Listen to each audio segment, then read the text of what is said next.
はい、今日は空心菜のごま和え紹介していきます。空心菜の最大の魅力は茎のパリパリシャキシャキ食感。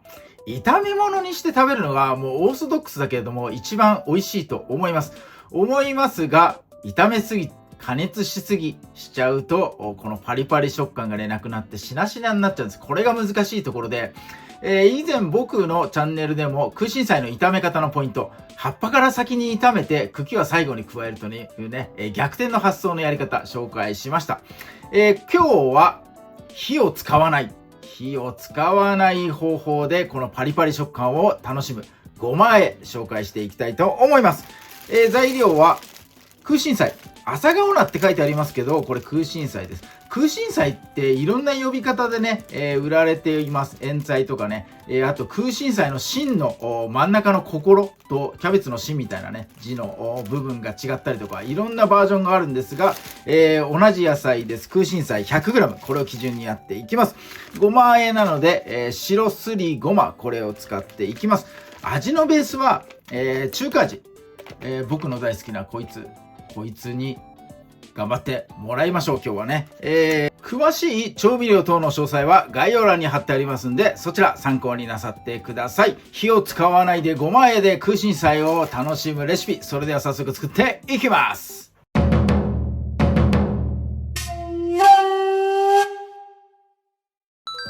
はい、水洗いして軽く水気を切ってあります。空心菜の下ごしらえ、最初の工程は茎と葉っぱ、これにね分けることです。どっから葉っぱなのか、ここです。ここでちぎってください。これ葉っぱの茎と葉っぱつないでる細いやつ、これもねパリパリ食感になりますんで、これは茎とみなさしてもらいます。葉っぱだけバシバシとね指で手でちぎっていってください。適当で大丈夫です。こんな感じでね。そして葉っぱはビニール袋にね用意してもらって入れてください。葉っぱを最初塩漬けします。葉っぱだけはねどうにもならないんですね。食感を邪魔はしないんだけれども、これわさわさいっぱいあるとなんか目立ちすぎちゃうみたいなね。あくまで茎が主役かなと思いますんで、葉っぱはね塩漬けしてちょっとね傘を減らすのと、塩味、葉っぱで塩味をここにね入れてもらいましょう。なので、葉っぱと茎に分けていきます。よいしょ。はい、こんな感じでねやってみてください。はい、茎と葉っぱ分け終わりました。葉っぱの方に塩小さじ1杯振ります。はい、握り込んでこんな感じでねちっちゃくなったら、まな板の上置いてもらって、これ刻んでいきます。黒くて見づらい。はい、こんな感じで、刻んでください。最後混ぜ合わせる大きなボウル等にね、これ入れてもらえばいいかなと思います。はい、そして、お待たせしましたメインディッシュ、茎です。切り口のところ変色してたりしたらここはね薄く切り取ってください。自分が食べやすい大きさ、5センチだと長すぎるかな。3センチから4センチぐらいの長さがベストかなと思いますにね、こう切っていってください。よいしょ。よし、OK。はい、先ほど葉っぱ入れといたボウルに一緒にします。はい、では味入れていきます。頑張ってもらいたい中華味さん小さじ1杯です。それからごま和えのメインディッシュ、ごますりごま。どっさりいきます。いつも通りどっさりです。大さじ3杯です。すりごまが僕は大好きなんですね。ちょっと苦手だという方は大さじ2杯でもいいと思います。はい、そしてこれね隠し味、お酢小さじ1杯だけ。これね味が締まります。塩味は、最初の塩とね中華味の中にも塩入ってるんで、今日はね醤油入れませんが、ちょっとだけ香り欲しいんでもう数滴垂らします。そして、最後はごま油はどれぐらいだ、もうお好みでいいんですが小さじ2杯分ぐらいかけてもらったらいいかなと思います。もうごま油と中華味。もうこれでもう完璧黄金トリオですから、絶対ね味決まります。はい、混ぜていきます。よいしょ。葉っぱをこうねばらしながら、茎にね絡むように、混ぜてもらえるといいかなと思います。よし OK。 はい、じゃあ盛り付けて完成になります。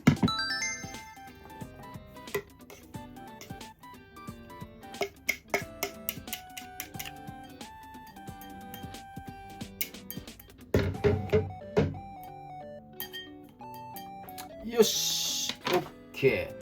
とどめにごま油少しかけておきましょうか。よいしょ。はい OK。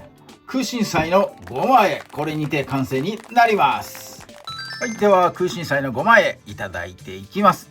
葉っぱのところに塩味が入っているので、この葉っぱと茎、これをね一緒にいただいてもらうのがいいかなと思います。はい、こんな感じで太い茎、うまそうですね。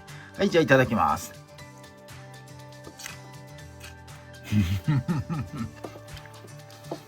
うまい。シャキシャキ。細いやつはどうだ？うん、うまいね。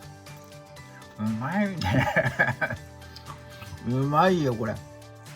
葉っぱがねいいんですよ。これ葉っぱの役割って重要だな。うん、めっちゃうまい。めっちゃうまい。どんどん食べちゃうこれ。うん、このなんか食感がいいと本当にね嬉しくなるね。どんどん食べたくなっちゃう。で葉っぱに塩味を入れてるので茎に塩味が回ってしなしなになるってことはね、これないと思いますんで絶対失敗しないと思います。この茎のパリッパリの食感、これをねもうぜひとも味わってもらいたい。うまっ。うまいねこれ。空心菜って炒め物以外にも、おひたしとか、あとナムルか。ナムルもね、結構調理法としては有名かなと思います。ナムルみたいな感じなのか。でも火使ってないかな。全くね新しい調理方法なのかもしれないこれ。はい、ということでお試しいただきたいと思います。ぜひともね炒め物のレシピ、あっちもね、参考にやってみてください。あっちも葉っぱから炒めるというね、葉っぱをなんか活用してるな俺。ということでね、葉っぱと茎分けて、調理する、これがね最大のポイントになってますから、ぜひともやってみてください。うまいんで空心菜って。空心菜も、家でね調理したことない人結構いるかなと思います。炒めるだけでしょみたいなね、感じになっておりますが、炒めるだけでもポイントがいっぱいありますし、今回のこの火を使わないレシピ、これもねこの茎のパリパリ食感めちゃめちゃ美味しいですから、ぜひともね癖になります。また食べたくなる、どんどん食べたくなる、ということでね、空心菜の旬実は、結構短くてあっという間にあれもうなくなっちゃったのみたいなね、ゴールデンウィーク明け梅雨入りぐらいから、夏初めぐらいまでかな、意外とね期間短いんで、見かけた際にはぜひとも食べていただきたいと思います。はい、ということで今日も動画最後まで見ていただいてありがとうございます。いいね、グッドボタン、そしてチャンネル登録の方もぜひともよろしくお願いいたします。